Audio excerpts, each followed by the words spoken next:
Hi, I'm Rex Larkin, a member of the Reelcraft sales and marketing team, and I'm here today to talk about the Reelcraft 30,000 series line of hose reels. The 30,000 series is one of 3 series that we have available for longer lengths of hose. These series essentially start in capacity where the spring-driven reels leave off. The first series that we have is the CUCTs, which is a hand crank model for 3/8 and 1/2 inch hoses from 50 to 100 foot of length. Then we have a medium duty H series, which is also hand crank, and it's good for 3/8 through 3/4 and for capacities of 100 to 300 foot of hose. The 30,000 series, being our most heavy duty series, offers the greatest amount of flexibility with regards to the applications. We have various drive options and capacities available to you. The way we do that is we use the same basic components, but we start making the reels wider, and we also add the options as needed. The first model you see here is our 6-inch model. We go to 12 inches, and then from there we have 18 inches, and as you can see it just keeps getting wider. We go to 22 and 27 inches. I'm also going to talk a little bit in more detail about our drive options as well as the components that make this reel special. Reelcraft offers many drive types for the 30,000 series hose reel, depending on the size and length of your hose as well as your budget constraints. The least costly and most common reel that we sell is the hand-over-hand crank. Simply turn the crank and bring the hose back onto the reel. As your hoses get longer and stiffer, if you have electric power available to you, we have electric-driven reels.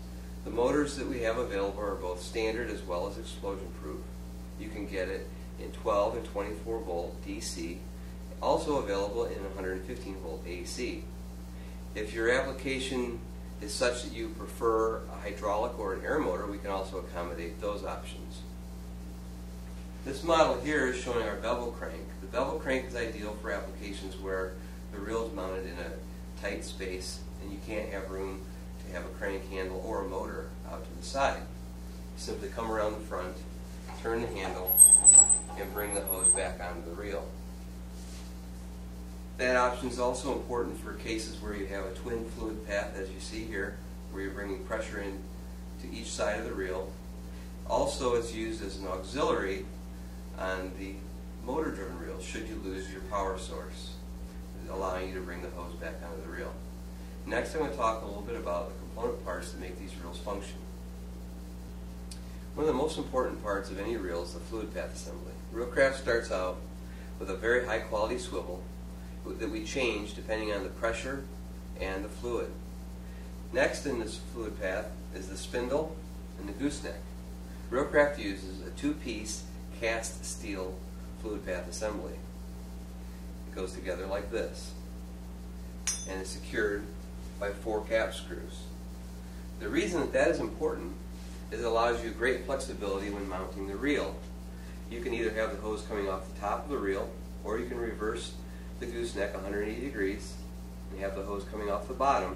It also offers flexibility with regards to the orientation of the hose in relation to the hand crank or the motor that you choose.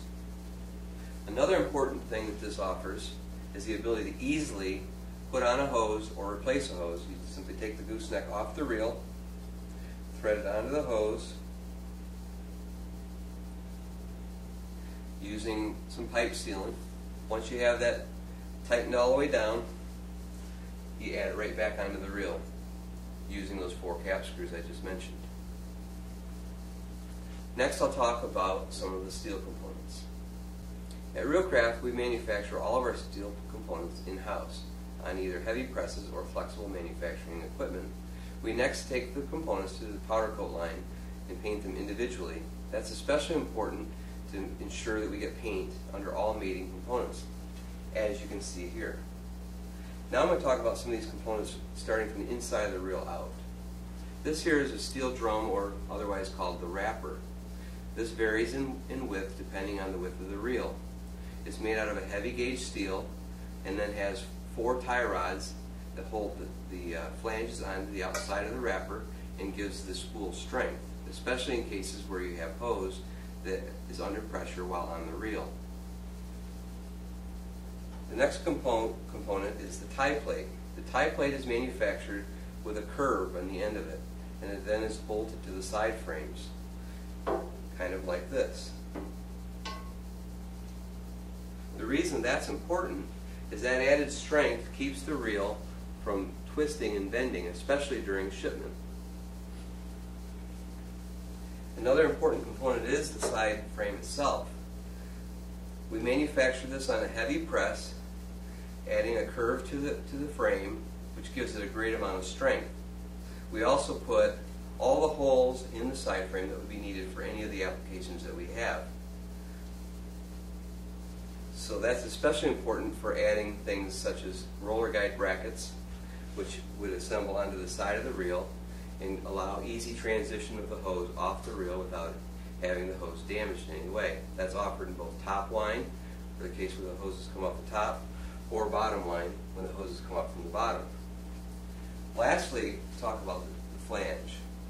The flanges are stamped out on presses here, and then we roll the edges on a spinning machine. The edges are rolled just enough to give us the strength that we need, but not so much that we can't get paint underneath when the powder coating process takes place. These are the components that make up the 30,000 series reel. Should you have any other questions, please contact our customer service at 1-800-444-3134, or you can go to our website at Reelcraft.com. On behalf of Reelcraft, I thank you for listening. I'm Rex Larkin.